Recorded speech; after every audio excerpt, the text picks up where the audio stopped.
এদিকে ভিন রাজ্যে বাঙালিদের হেনস্থা সহ এনআরসি নোটিশ। বাংলা এবং বাঙালি অস্মিতায় শান লক্ষ্য 26। আজ থেকেই গুরুত্ব রাখে বীরভূমে মুখ্যমন্ত্রী মমতা বন্দ্যোপাধ্যায়, তার উপস্থিতি এবং তার আগে বঙ্গে ভাষা আন্দোলন, তার ডাক ইতিমধ্যে সেই কর্মসূচির ঘোষণা তিনি করেছিলেন। অত্যন্ত গুরুত্বপূর্ণ, কারণ এই ভাষা আন্দোলনে নানুর থেকে এই আন্দোলনের সম্পূর্ণ ফল লক্ষ্য করা যাবে। আজ বীরভূম সফরে মমতা বন্দ্যোপাধ্যায় তিনি পৌঁছবেন।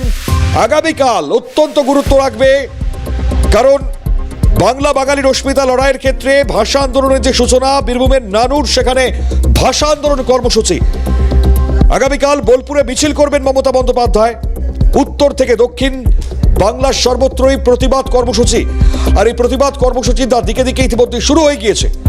বীরভূম থেকে যার স্থাপনা আজ পৌঁছবার পর আগামীকাল নানুর থেকে এই প্রতিবাদ কর্মসূচির একে একে ছবিগুলো স্পষ্ট হবে। অত্যন্ত গুরুত্বপূর্ণ আজকের তাই দিন।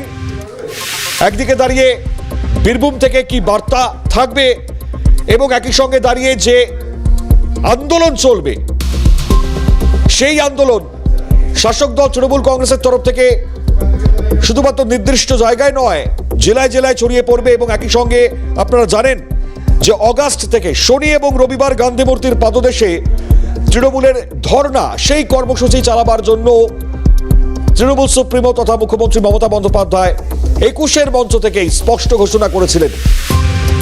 ফলত অবশ্যই দেখবার বীরভূমে যাবার পর, কারণ অত্যন্ত গুরুত্ব রাখে বীরভূম সফর, কারণ একদিকে দাঁড়িয়ে এই সফরে যেমন এই ভাষা আন্দোলন রয়েছে, তার থেকে প্রশাসনিক বৈঠক, একগুচ্ছ শিলান্যাস, প্রকল্পের উদ্বোধন সবকিছুই করবেন মুখ্যমন্ত্রী মমতা বন্দ্যোপাধ্যায়। তার মধ্যেই খুব গুরুত্ব রাখবে ভিন রাজ্যে বাঙালিদের হেনস্থা এবং এনআরসি যে নোটিশ, সেই নোটিশকে সামনে নিয়ে এসে বাঙালিদের হেনস্থায় গর্জে ওঠা শাসক দল তৃণমূল কংগ্রেসের তরফ থেকে এই ভাষা আন্দোলন, এই ভাষা আন্দোলনে কতটা গর্জন থাকবে তা তো আরো স্পষ্ট হবে আগামীকাল।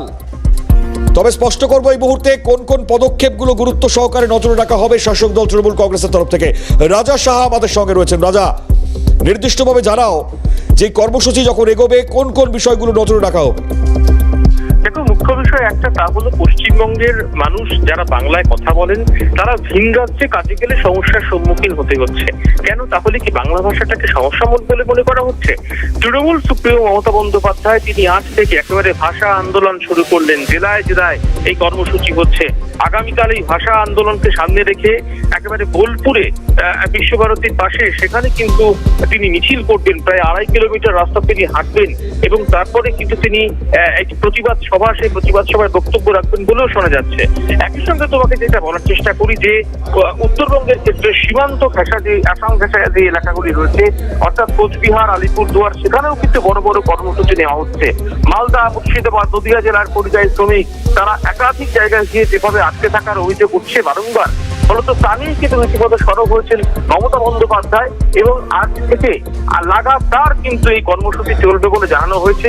তৃণমূলের তরফ থেকে যেটা জানানো হয়েছে যে আগামী 5 মাস ব্যাপী তৃণমূল কংগ্রেসের তরফ থেকে কেন্দ্রীয়ভাবে কলকাতায় গান্ধী মূর্তি পাদদেশে প্রতি সপ্তাহের শনি এবং রবিবার দিন ধর্ণা অবস্থান কর্মসূচি করা হবে।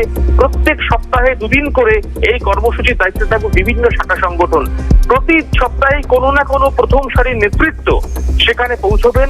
এবং যেটা বলা ভালো, সূত্রের খবর, মমতা বন্দ্যোপাধ্যায়, অভিষেক বন্দ্যোপাধ্যায় তারাও কিন্তু এই ধর্ণা কর্মসূচিতে অংশগ্রহণ করবেন বলে জানা যাচ্ছে। পরিময়, ধন্যবাদ রাজা। রাজা সাহা টেলিফোনে ছিলেন আমাদের প্রতিনিধি। অর্থাৎ এই জায়গায় দাঁড়িয়ে প্রতিবাদ মিছিল, অন্যদিকে এনআরসি নোটিশ, বাংলা বাঙালিদের হেনস্থা, খুব স্বাভাবিকভাবেই এই গর্জন আগামী সময় আরো মাত্রা যোগ করবে।